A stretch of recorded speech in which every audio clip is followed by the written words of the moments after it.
Jim, how are you doing? I'm very good. Thank you for having me on.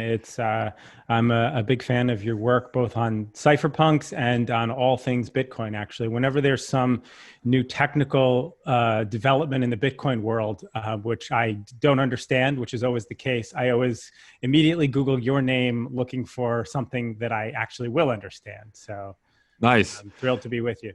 Yeah, well, thanks for being on. Yeah, I did a bunch of research on cypherpunk stuff myself.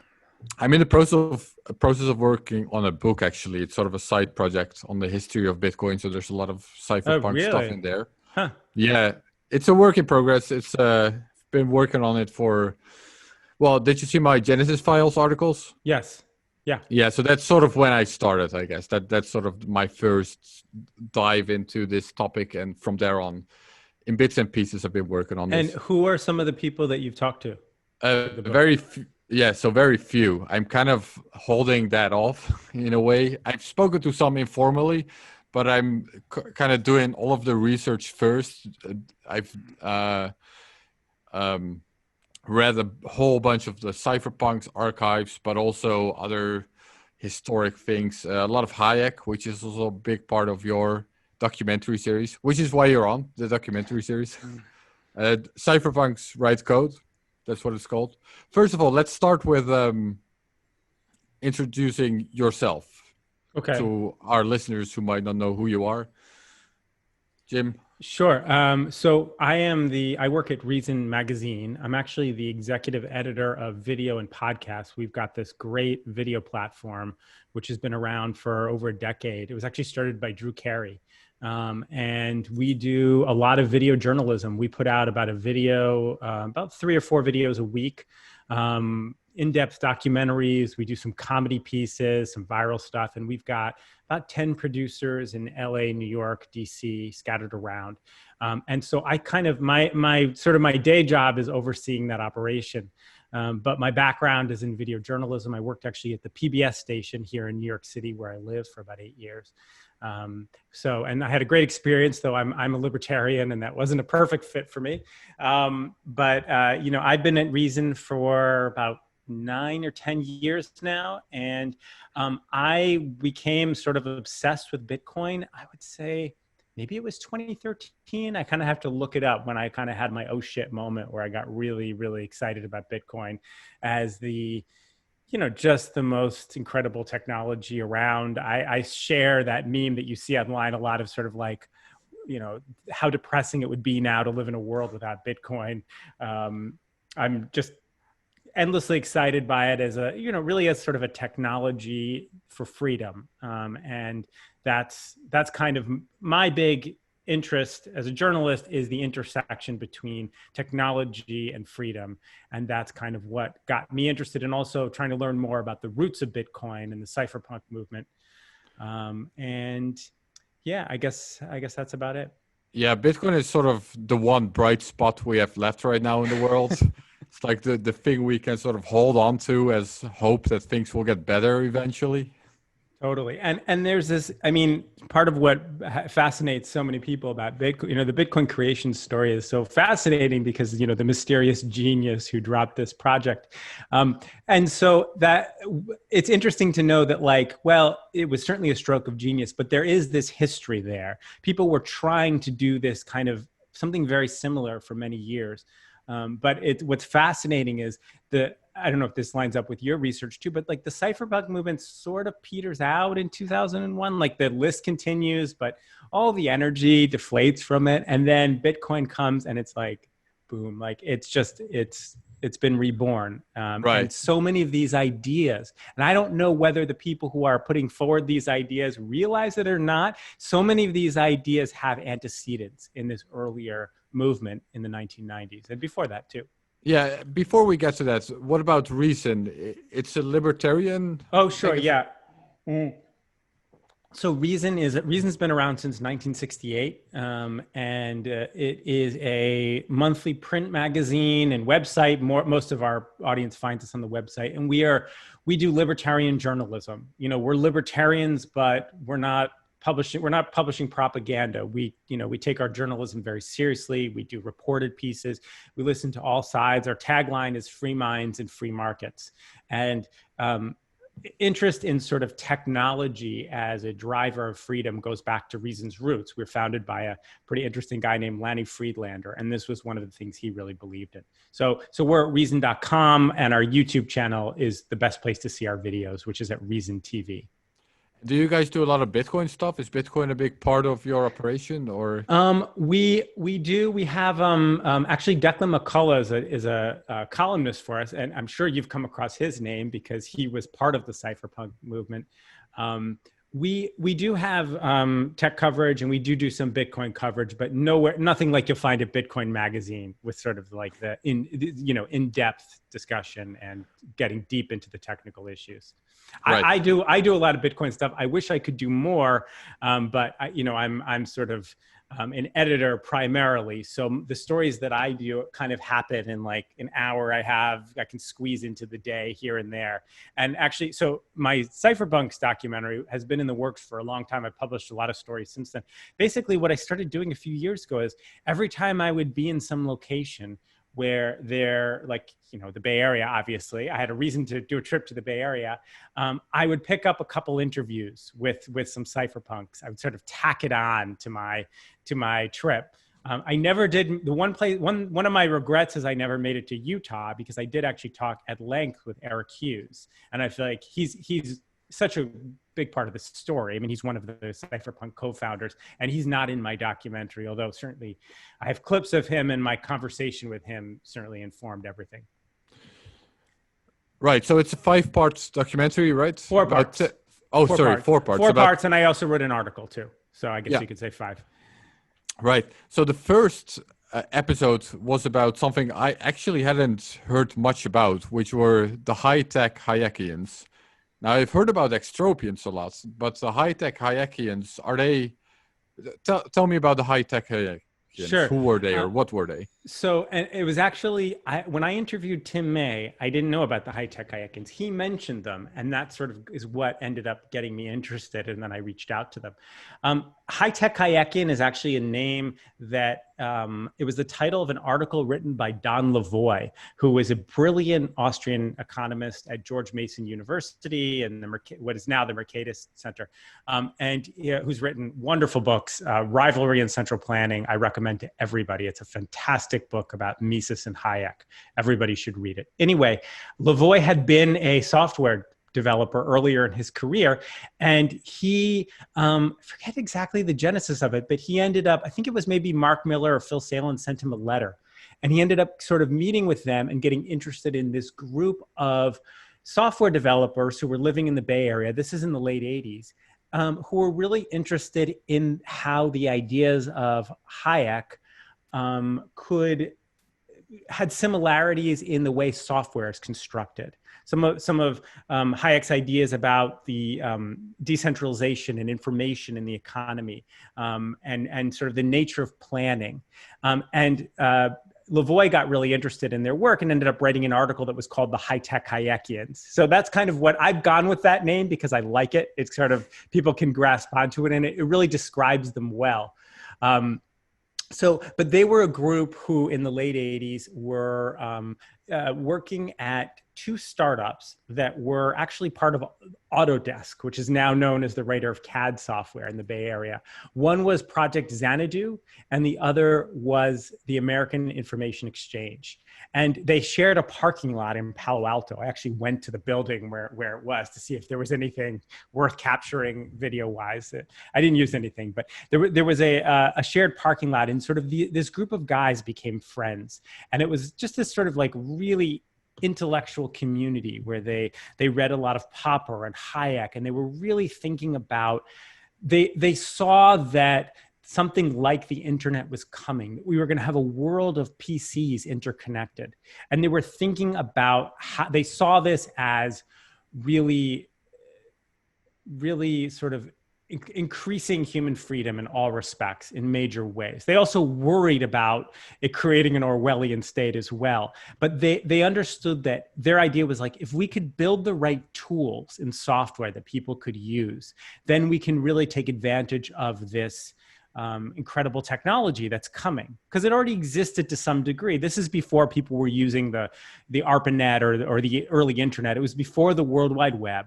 There were these services like CompuServe, and you would dial in to from a server, and you could sort of shop in the electronic mall, or you could post to these early bulletin boards and sort of use net groups and so forth. And this was really exciting for them. They thought, wow, like this is going to disintermediate information and really create these two-way flows of information. So there were two startups. One was Project Xanadu, which actually begins in the 1960s. The founder of that is this very interesting guy named Ted Nelson. And this was an idea of connecting all the world's information online, very much like the World Wide Web, although it was far more sophisticated. It actually had a payment mechanism built into it. It had a more sophisticated approach to hyperlinking. And if you talk to the Xanadu guys, they sort of think that if something like Xanadu had been built, maybe we would have better online discourse. It ended up not actually getting built or not being deployed. So across the parking lot was the American Information Exchange, which was started by this really interesting Hayekian and libertarian entrepreneur and economist named Phil Salin, who's now dead. He died in 1991. And Salin had this idea that we could have a marketplace for information, where you buy and sell information on this platform, and it would be negotiated between the two parties. There would be a prose aspect to it and a software aspect to it.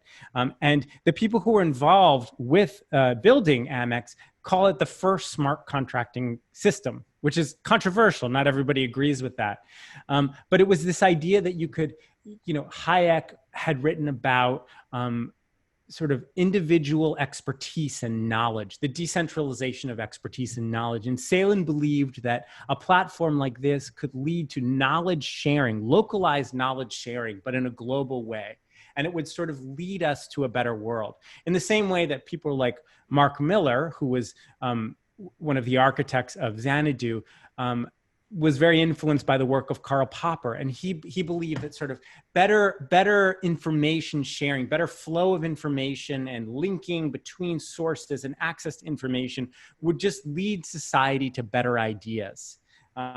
So just this enormous optimism, and this is happening in the late 1980s. Yeah, so for context, this was long before Google or Amazon or anything like that. Or the web. Already, not long before, but a little bit before the web, yeah. And they were playing around with these kinds of ideas. So were they also extropians, or was that sort of the same area of community of people? Do you know that? Do you know about extropians? Yeah, I do know about the extropians list, and I know Tim May was on it. I know Robin Hanson was on it. I think that a bunch of the early Bitcoin type of people. Nick Szabo was on there. Vaidai was on there, I think. Totally. And think about it as like, this is a group of like, I don't know, 20 or 30 guys. I mean, it's a really small community. They all knew each other. Yes, there was total overlap between the Cypherpunks list, the Extropians list, Xanadu, Amex, ultimately DigiCash, which you've done great stuff on, and Chom's group. It's all this. You keep seeing the same names popping up all the time. And then Mitch Kapoor, founder of Lotus, he was connected to this group. Christopher Allen, who's kind of a pioneer in cryptography, he's and ended up at Blockstream actually. Not only were they like all these overlapping groups and people, but then even today, sadly Salin is not around, and Tim May died recently. But in the Bitcoin world, you see a lot of these same names, Adam Back, of course, who are still involved with the prominent companies. Really, ultimately wasn't really that long ago, which is one of the fun things about studying this particular period in history. A lot of the people are around. Yeah, the extropians. So for the listeners that don't know this, these were these sort of futurists, but kind of realistic futurists. They were looking at science and looking at the exponential growth of science, and they started to believe that all sorts of extraordinary things would be possible probably within their lifetime, like, space travel, eternal life is a big one, nanotechnology, these kinds of things. You And they also had. Go ahead. Sorry, I didn't mean to cut you off. Yeah, they also had like these dress-up parties, kinds of things. And I saw Phil Salin in your documentary dressed up like an astronaut. So that's why I was interested. That's why I think he must have been part of that group then. But I couldn't find the connection by a simple Google search or anything like that. Yeah, I don't know that. I think when did the Extropians list run? What was the? That was 80s as well. 80s. Okay, he very well may have been.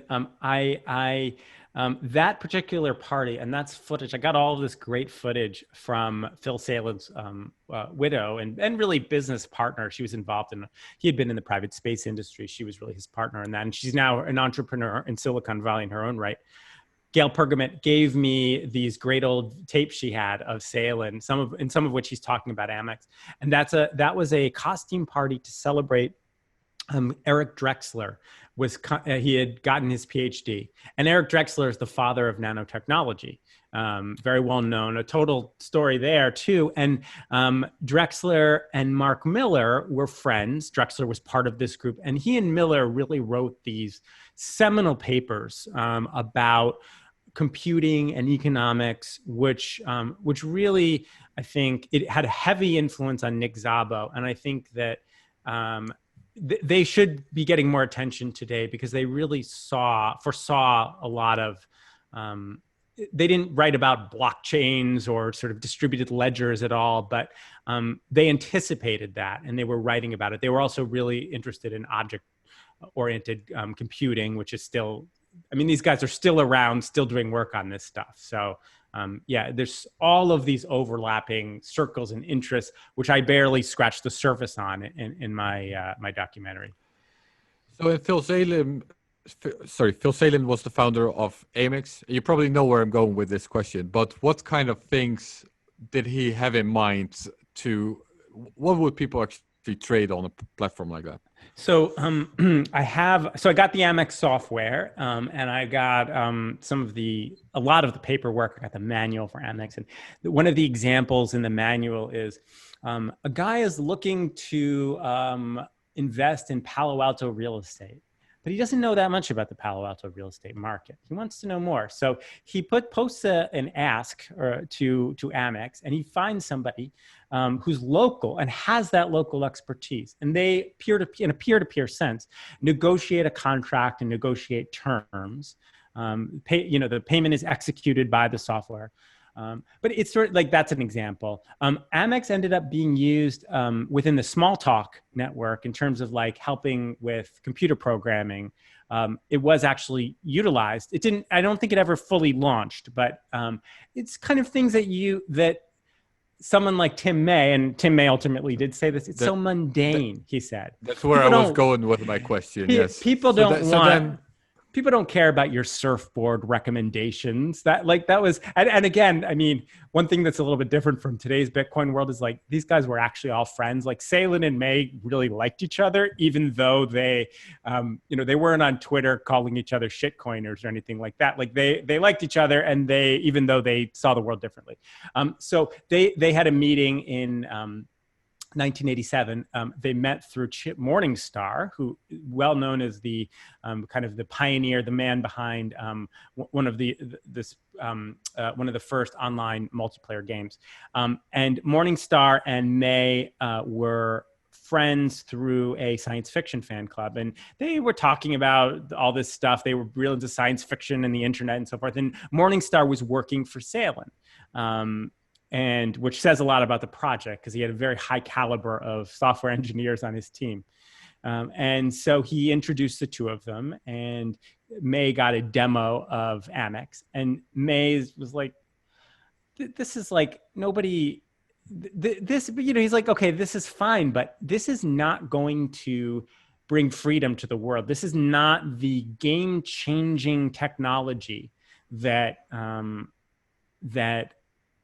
we need, or that this technology is capable of. And he instead started to talk about something that he would later call Blacknet, which was stolen corporate information, stealing corporate secrets, doing illicit things for illicit information that the government couldn't control and the government couldn't touch. And that would actually be something that would really disrupt society. It was sort of this, but Salen's idea was like, no, it's mundane, but mundane is good because we're going to just change the world incrementally from the inside. And sort of the tension between Salen and May is like the theme that runs through my documentary series. And I also, when our article I wrote, I think that to some degree, I don't want to overstate this argument, but I think to some degree you see parallels of that in today's Bitcoin community about in terms of does this technology, are you is it voice or exit? Well, that's not quite right. Is it, exit is right. Are you building something that's exiting? Cyberspace is this world that the current world can't touch. It's different. It's another plane. To cite the phrase from Werner Vinge's book True Names, which is really influential on all of these guys. Or is it something that's going to gradually change society from within? And it gets to these ideas of whether we need to build systems that are basically incorruptible, or whether they're somewhat corruptible, but it's okay because there are all these gray areas in these different, in these different sort of like levels or spheres of society. You have these gray areas that you can exploit. So that was the difference. And so go ahead. Let's first get into sort of Tim May's alternative vision a little bit before we get into the divide between the two. So May later called it something like Gulch and cyberspace, something that's this protected world. And I think that in formulating this vision, May was really, it was the beginning of the formulations of what's come to be known crypto anarchy and the beginnings of the cypherpunk movement. I have his the crypto. Can you see it? I do see it. Yeah. It's the Crypto Anarchist Manifesto in the poster form. Oh, that's cool. Where did you get that? That's made by the group in Prague, or yes. But I'm what is his name? Oh, I should know his name. His name is slipping my mind. Oh yes, there's an artist. I've been to, his work is great. Yes, I've seen that. May, Salen's objection to May's idea was like, okay, but how are you going to pay for stuff?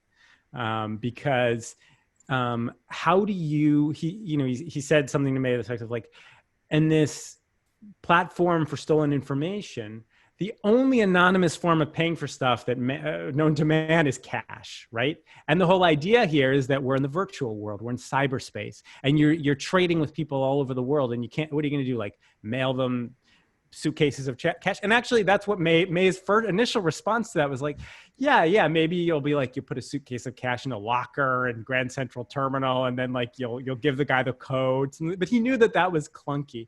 But anyway, it was sort of that question. May was like, okay, Salen's got a point here. This is a problem and that was what got May really interested in the work of David Chaum and the power and public key cryptography as this game-changing discovery.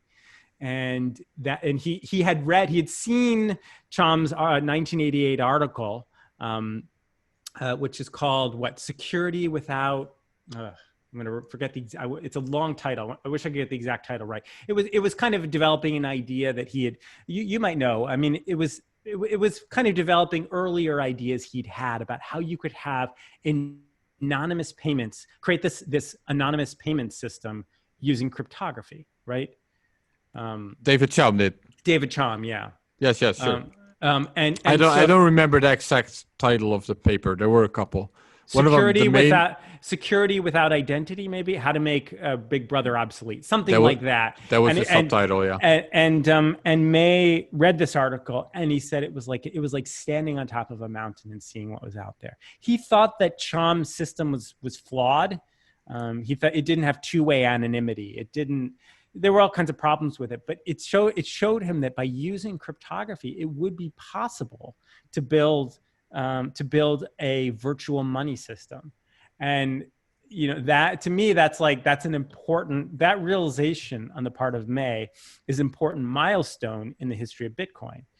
because Bitcoin ended up sort of being the fulfillment of that. Now, of course, Bitcoin is not really that anonymous. And you could almost say the closest thing to Blacknet that we've seen so far is the Silk Road.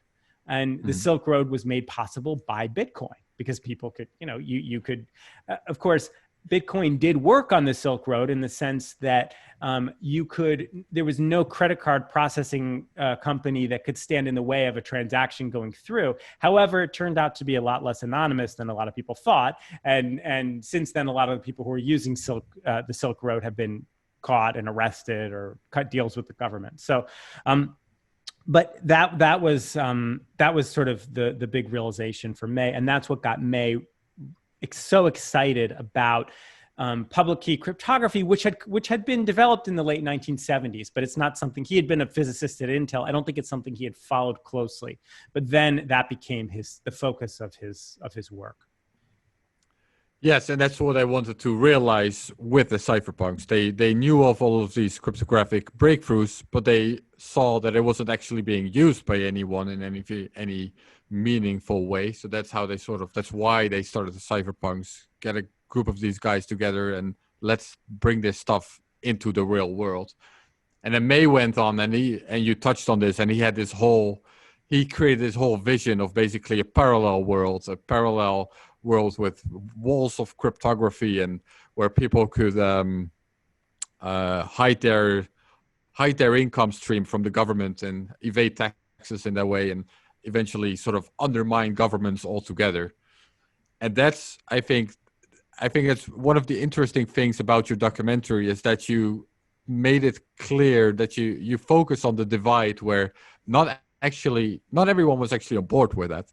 Even within the cypherpunks, there were always it was a coalition of the more radical types like Tim May, and those that were more interested in just private communication, privacy in general, but not necessarily undermining governments, right?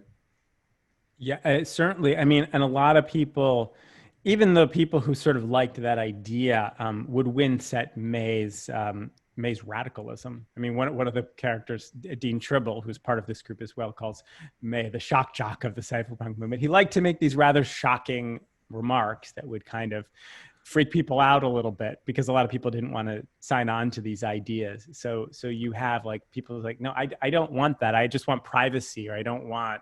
So I think you're absolutely right. And one person who's important in this story is Chom, and Chom wanted nothing to do with Tim May. Chom was not a cypherpunk by any means. He's not particularly libertarian, but May was it was unrequited love between May and Chom. Not that May cared at all, but like Chom really wanted nothing to do with May, and didn't. In fact, I was going to interview Chom for my documentary, and we were all set to go, but I could tell that being associated with May, even today, even after May's death, is something that gives him pause.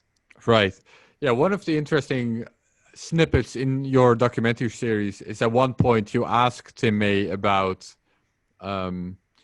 how anonymous systems can be abused by terrorists or child pornographers or money launderers or all of these kinds of things. And I don't know if it was a surprise to you. It wasn't to me because I read so many of his posts, but I really like, in a way, his boldness when it comes to these kinds of things. What you see a lot, even today in Bitcoin, is that people try to sort of downplay these risks.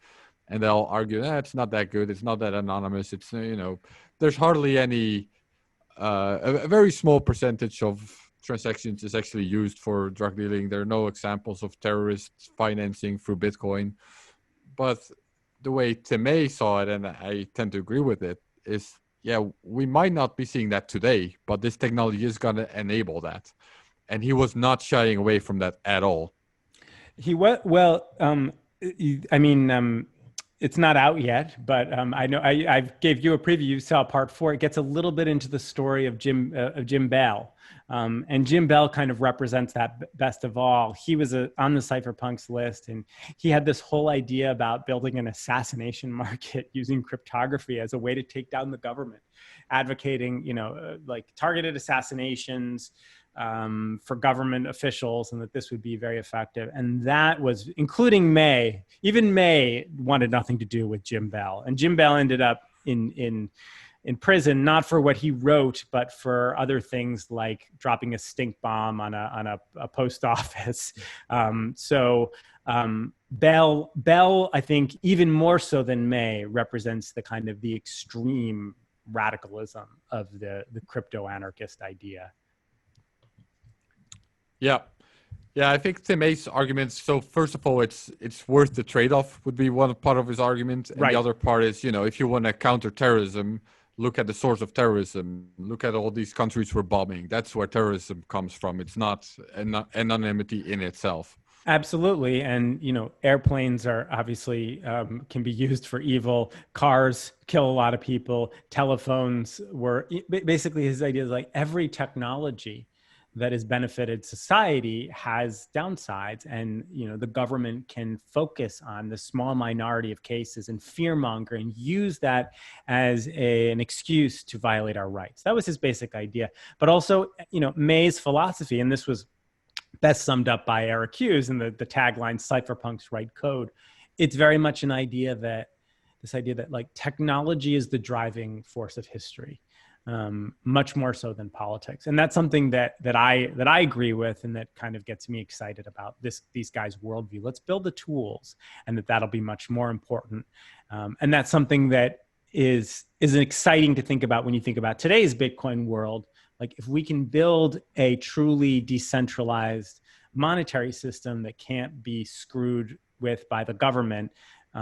Whatever people are saying or thinking, whatever's happening with public opinion, the existence of that tool can have an enormous impact on society. Yeah, so let's move forward a little bit to today's crypto world, which is also where what you wrote an article about, which is called Bitcoin. What's the name of the article? How Bitcoin will lead to freedom, I think is How Bitcoin will lead to freedom. Yeah. And so your thesis there, well, I'll let you explain it, but your thesis is that this divide that was as old as Phil Salin and Tim May's sort of disagreements back in the late 80s, we're still seeing that today in a way. Yeah. I started the piece with the case of the example of Katie Haun, who people in the Bitcoin world probably know as she was a federal prosecutor at the Department of Justice. She didn't actually work on the Silk Road case, but she did prosecute the two corrupt federal agents who were prosecuting the Silk Road, or who were involved with the Silk Road case. And she kind of had who went to jail themselves, right? Who went to jail themselves? That's right. And they she had her own kind of oh shit moment with Bitcoin, where it's like she started to read the details on this. She's like, oh wow, this is quite a technology, and she got really excited about it. And she ended up leaving her job, and today is a general partner and at one of the premier Silicon Valley funds, venture capitalist funds, Andreessen Horowitz. And they have hundreds of millions of dollars in investment. And she co-leads it along with Chris Dixon. And I think that she and Dixon kind of share their view, which is that like they see this connection with the Tim May side of things or the Silk Road, or as really just a misunderstanding that that's not what Bitcoin is. That's not what Bitcoin has to be. Bitcoin and cryptocurrency more generally is this just amazing tool to democratize finance, to build a better internet. Chris Dixon comes out of the web. He was involved in the Web 2.0 world. And there's this idea that like, oh, well, this is the next iteration where we can fix a lot of the things that were wrong with the web that led to all this centralization on platforms like Facebook and Twitter. So that's kind of one side. I mean, I sort of see her all the way over to one side in today's cryptocurrency space because, she's clearly part of what she's bringing to the table is her knowledge of regulation and law enforcement and expertise. And that, I'm sure, part of what A16Z does is they don't only invest in funds, they help their partner companies navigate the terrain. And I'm sure that's something that is helpful. So she's kind of over on one end. And then on the other end, you have the people who are more in the Tim May school of things who say, I quote a tweet by Pierre Rochard, which is, I wouldn't be interested in Bitcoin if the government wasn't trying to shut it down. And I think there's overlap between that and someone like Pierre, who is a Bitcoin maximalist and doesn't, thinks that a number of things, Bitcoin is really the only cryptocurrency that matters. We only really need one money, et cetera. But sort of the Chris Dixon, Katie Hawn view of cryptocurrency is fundamentally flawed because you can't have this total game-changing impact on the world with a technology that works with regulators or that regulators can screw with or that has these security vulnerabilities built in.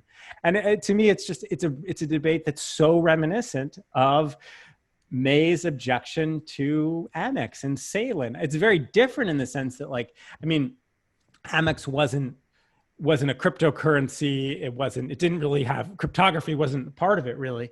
But still, it was a debate about what technology will, lead to more human freedom, really. And it's to some degree the same debate, although of course a lot of what the Bitcoin maximalists complain about are just, technologies that are outright scams or are poorly designed and so forth, which is somewhat different. So I don't want to overstate the argument, but I do think that there's this parallel. Yeah, well, I am a little bit of a maximalist myself, or at least people call me that, and I have no issue with that. I think it's accurate enough, probably. And if I would have to sort of rebut that argument, then I would say Bitcoin was built for a very specific reason, which is that sort of absolutist philosophy should be able to ignore governments in a way. It should be able to sustain government attacks eventually. And it's also very absolutist in this way. This was also a bit of a debate among cypherpunks, by the way, this absolutist interpretation of identity and public keys, private keys, like to what extent is your identity really your private key or your public key? And Tim May had a sort of absolutist view there as well. Like if your private key is stolen, then your identity is stolen. It's the same thing. And that is, you see that in Bitcoin as well, not your keys, not your coins, right? Right. Now, the other side of that argument, I would say they're sort of now trying to take that technology and use it for other applications. And I think the argument against that is, yes, I'm not against automation. Automation is great, obviously, but why use this very inefficient blockchain technology, which is sort of inefficient by nature? If you don't want to achieve these goals, then you might as well use a much more centralized system that doesn't have all of this excessive hash power requirements or, everyone verifying everyone's smart contracts. It's just excessive. So yes to automation. So yes to Phil Salin's vision, but why not use this super inefficient technology for that? That's what I think that's the argument. Yeah, I think that's right. I think so there's a little bit of a divide also. Is the technology, is this really just about building a monetary system, or is it also a computer science, new platform for computer science or not? And is it worth that? Sort of just what you just said. And I think that the other side of that is this idea of having, for example, a ledger that nobody owns and that's immutable. People will say, oh, well, there's first of all, there are ways of doing that with this technology, and that the value in that is, for example, having, say, land titles that exist that government doesn't maintain. The urban historian Sam Bass-Warner, I've heard secondhand, although I haven't read any of his books, said that the most important function of government is keeping track of who owns what land. Where I live in New York City, it's well done, even though most of what the government does here is poorly done. You can go online and see who owns any plot, evenly sized plot in New York City. It's open and it's not corrupted. There are some issues, but not huge issues. But in many countries, that's not true. And there's this idea, and this is something that Mark Miller and Mark Stiegler were writing about. They wrote about in the early 90s, this idea, before blockchains, before you had this idea kicking around in today's cryptocurrency world. The idea that you could have a land record that the government couldn't screw up, that was just kind of out there. And it wasn't sitting in a Google Doc. It was much more immutable. It was much more, a Google Doc that ostensibly somebody could own or change, or Google could go out of business. You could use the power of distributed computing to have this record. Or sort of, the other idea you see the counter argument, which you do address in the article, is that a government a corrupt government might just say, so what? I don't care about this blockchain title system or decentralized. So what? We have the guns. So tough luck. Which is a good response. Now, Miller and Stiegler respond to that, but actually the person who I think had the best rebuttal to that, although I'm sometimes not quite sure on where he stands. He wouldn't. I had some correspondence via email and over Twitter with him, but he wouldn't actually sit down for my documentary. Of course, it's Nick Szabo, who's a huge name in all of this. And in one of his articles, he had this line, which was, I'll quote, "While thugs can still take physical property by force, the continued existence of correct ownership records will remain a thorn in the side of usurping claimants." And that's from his 1998 piece, "Secure Property Titles with Owner Authority." The idea being that, yes, that's true, but still the existence of this record is powerful. And violating this record when everybody knows it's true is powerful. You can't drop things through down the Orwellian memory hole using this technology, and that's meaningful. I don't know. It's interesting. I probably lean towards the Bitcoin maximalism. I would say this, I'm personally most interested in Bitcoin as a form of money, because I think that's where the real, just enormous impact, a decentralized monetary system, because you see in country after country, and I think it's eventually, it might take 20 years, but it's going to happen in the United States too. Governments destroying monetary systems is, sort of at the root of so much evil in today's world. And that's why Bitcoin is 95% of my interest, maybe 90% of my interest is in Bitcoin and, the Lightning Network and ways to make Bitcoin stronger and wider adoption of Bitcoin. But I don't dismiss, and I am interested in the computer science arguments as well. I mean, I think that they're fascinating, and I think that, maybe it's just something different. Maybe that's a different application of a related technology that's also going to have a really big impact. I don't care about who you think is the real identity behind Satoshi, but do you think Satoshi was a cypherpunk? Do you think he really came from that tradition? One counter argument would be that it's notable that some of the well-known cypherpunk projects like BitGold wasn't even mentioned in the white paper. White Ice, B-Money was included, but only last minute. Do you think he was a cypherpunk, or what does your gut feeling say? The idea somehow that Satoshi wasn't, the fact that they were talking about so many of these ideas, I find it unlikely that he wasn't aware of or wasn't influenced directly by this movement. But the idea of the question of is Bitcoin a cypherpunk project? Is Bitcoin something that came out of the cypherpunk movement?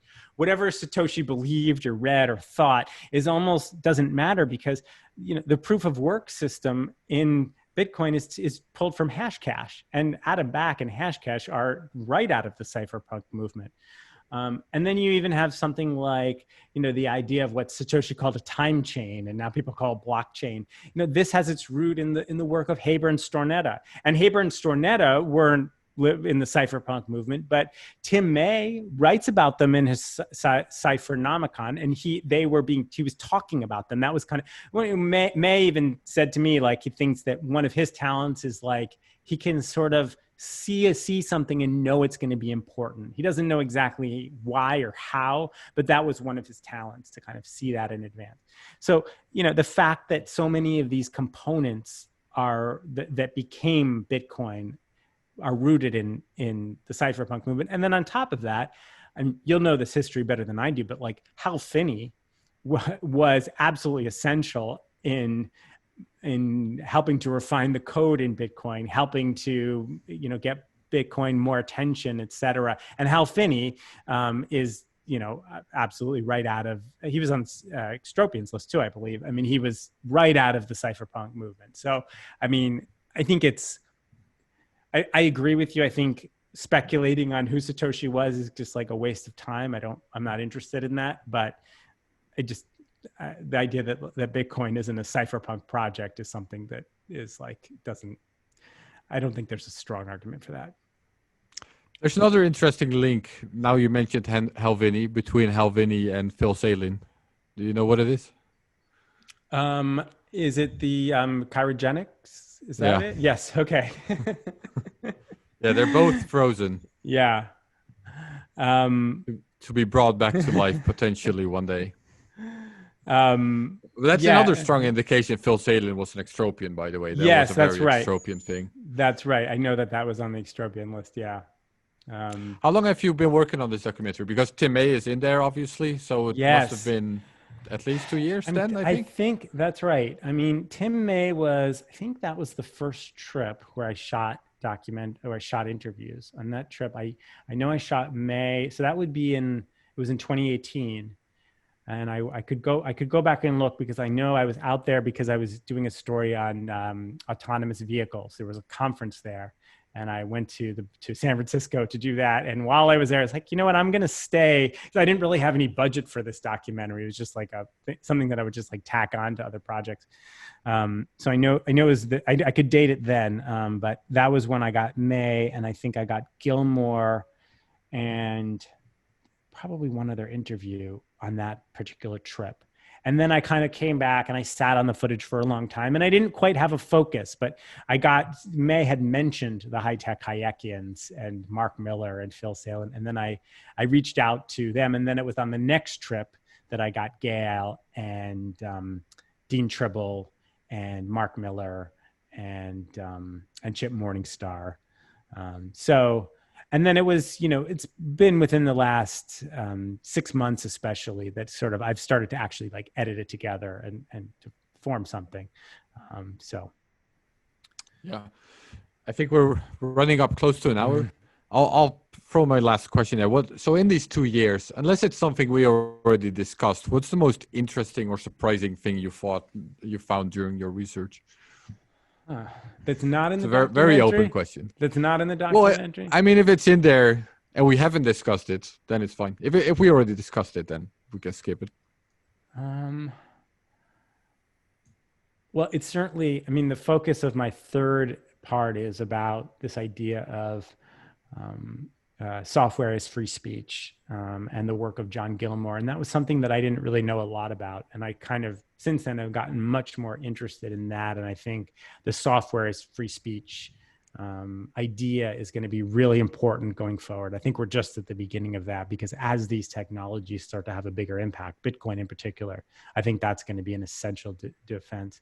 I mean, it was certainly... That's also what Phil Salin wrote about, right? Was he the first one to offer this idea, or he was the first one? And if you read his piece, which he wrote from a hospital bed shortly before he died, Freedom of Speech and Software, he's talking a lot about patents, but he does broaden the argument. And Gilmore has cited his piece.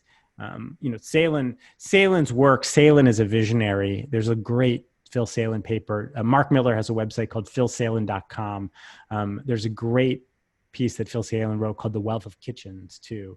Very Hayekian piece about local expertise. Do you remember his argument why software should be viewed as freedom of speech? Well, in the piece, he compares writing code to writing any other argument, that it's just speech, it's written. He draws all these parallels that you're constructing a complicated formulation of ideas and you're ordering them. And it can be, and of course, the most powerful illustration of the software as speech idea was people like Phil Zimmerman, the creator of PGP, and Gilmore himself, and Adam Back too, were involved with this. Putting the PGP code in a book and selling it in London, or putting it on a T-shirt or a tattoo. So how can you say it's not speech? If you can write it down and distribute it that way, then what's the difference? Like exploiting that blurry line is really interesting. I mean, the other thing, it was fascinating meeting some of the characters, including David Chom, who's just one of the strangest people I've met, but a genius, no doubt.